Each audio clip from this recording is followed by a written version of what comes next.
There are some seriously bad habits out there that can significantly shorten your lifespan, and many of them are really rather surprising. While it's no secret that cigarettes and junk food are no good for you, there are some examples that aren't quite so obvious. Brace yourself.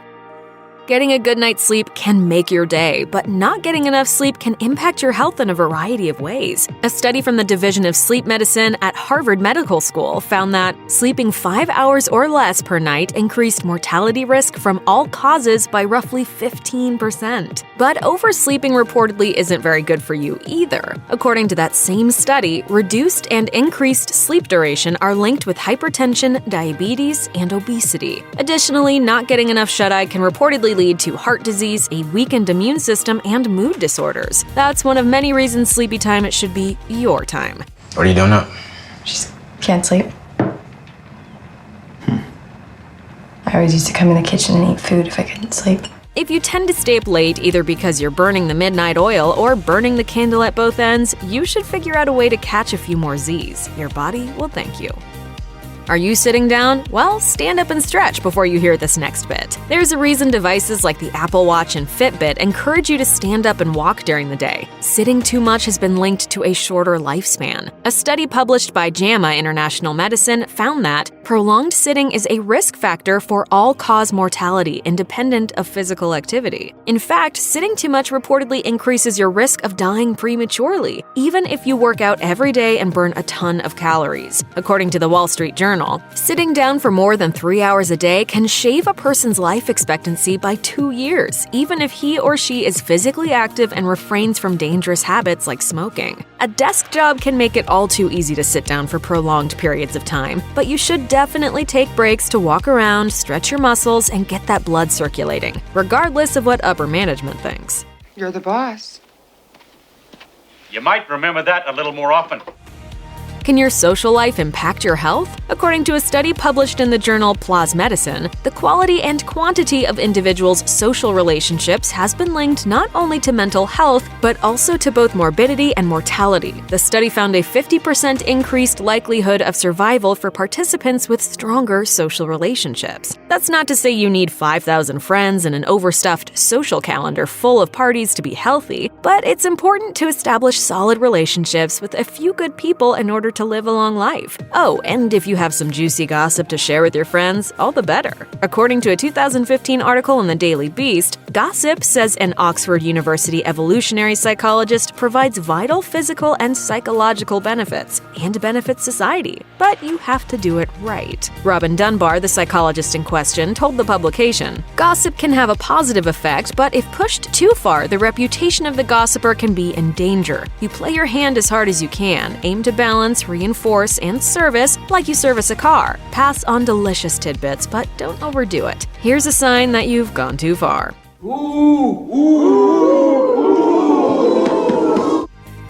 It's such an easy habit to fall into. You come home from work, order some food, and spend the rest of the night parked in front of the TV. If this sounds like you may want to change up your routine. Could it be true? A new study claims watching too much TV can be as dangerous as smoking, Rick? Could it possibly be true? In 2011, Science Daily reported that a new study from Harvard School of Public Health, HSPH, researchers suggests prolonged TV viewing is associated with increased risk of type 2 diabetes, cardiovascular disease, and premature death. Prolonged TV viewing in this case meant watching 2 or 3 hours of television a day, so consider yourself warned.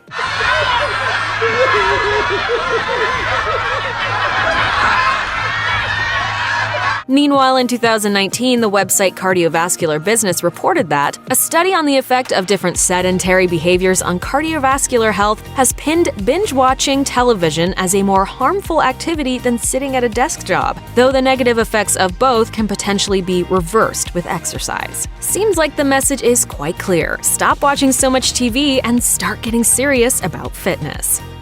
You probably know that fast food isn't good for you, and neither is candy. But were you aware that eating too much red meat might actually be bad for your health? According to a 2012 study published in the Archives of Internal Medicine, a higher intake of red meat is associated with a significantly elevated risk of total cardiovascular disease and cancer mortality. As BBC News reports, the study also found that adding an extra portion of unprocessed red meat to someone's daily diet would increase the risk of death by 13%, of fatal cardiovascular disease by 18%, and of cancer mortality by 10%. The study noted that it's totally fine to enjoy red meat in moderation, but eating too much really isn't a good idea.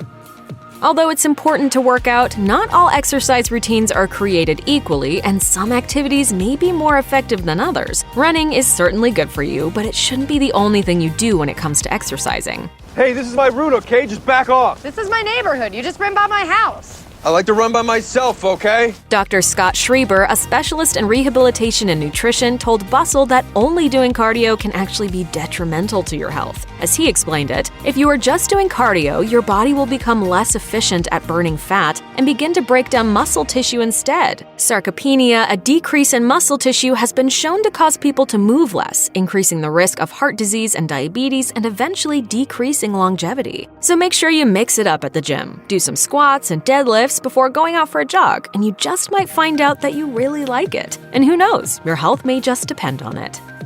On a scale of 1 to 10, just how worried are you? It might behoove you to learn how to relax, especially in today's increasingly insane and terrifying world. Stressing out, being overly anxious, and worrying all the time may actually shorten your lifespan. Wait, did we just give you something else to worry about? Sorry.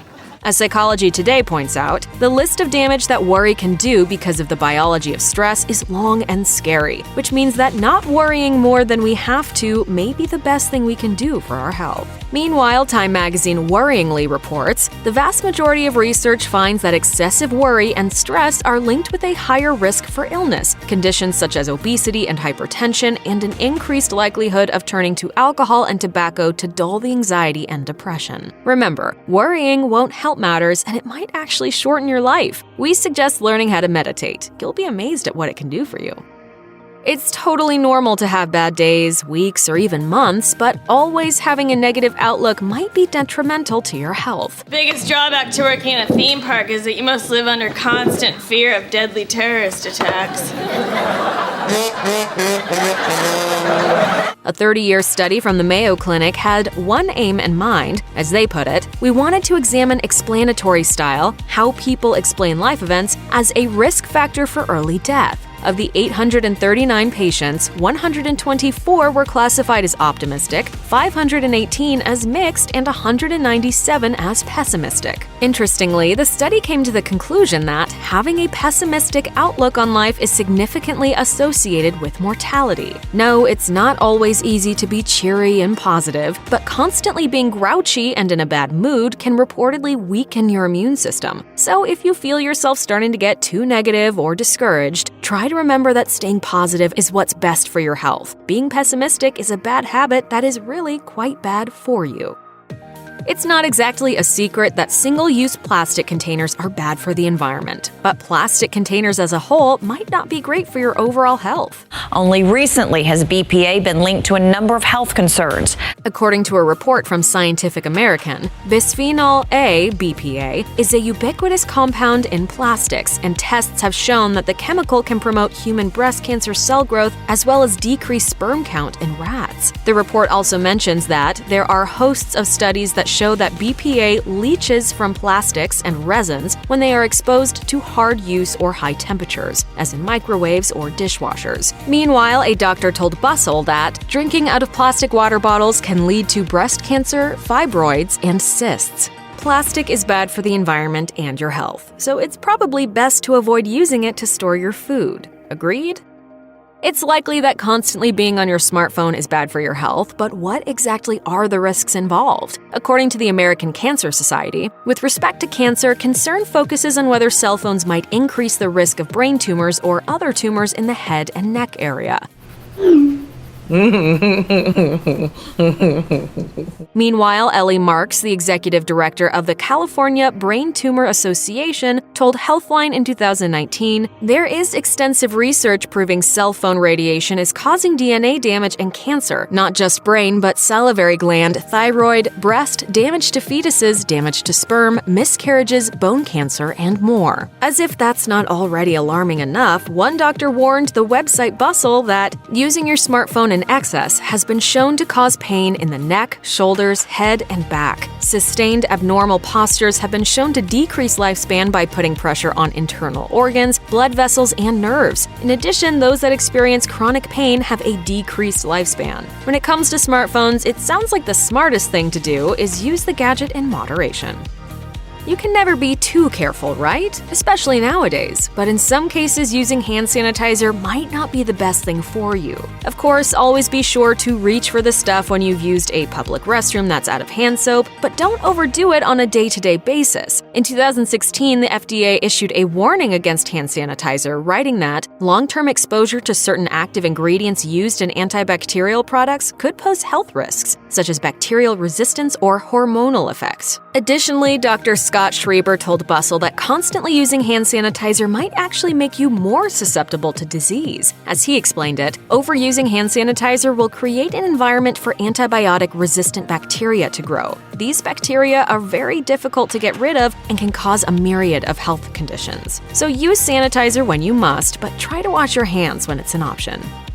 Living in the city is certainly convenient. You have access to loads of entertainment, top-notch healthcare, and no shortage of places to socialize and work. But city life can reportedly harm your health in the long term, and not just because of air pollution. Surprisingly, all that noisy traffic can shorten your lifespan if you don't get out of the city enough. As the Chicago Tribune reports, long-term exposure to noise pollution from traffic may reduce life expectancy, a new study contends. Living near busy roads also may increase the risk of stroke, particularly among older people, the researchers said. Jana Hallinen, a co-author of the study, told the Los Angeles Times the risk of death from any cause was increased by 4% in areas with noise level over 60 decibels when compared to quieter areas. It seems that all that noise produces stress, which in turn rouses the sympathetic nervous system. It bumps up the production of certain hormones, and that leads to vascular damage. Of course, that doesn't mean you shouldn't live in a big city, but don't get in the habit of never getting out and smelling the roses. It's important to take a breather every now and again to get away from all that noise and find some peace of mind. Check out one of our newest videos right here. Plus, even more list videos about health and wellness are coming soon. Subscribe to our YouTube channel and hit the bell so you don't miss a single one.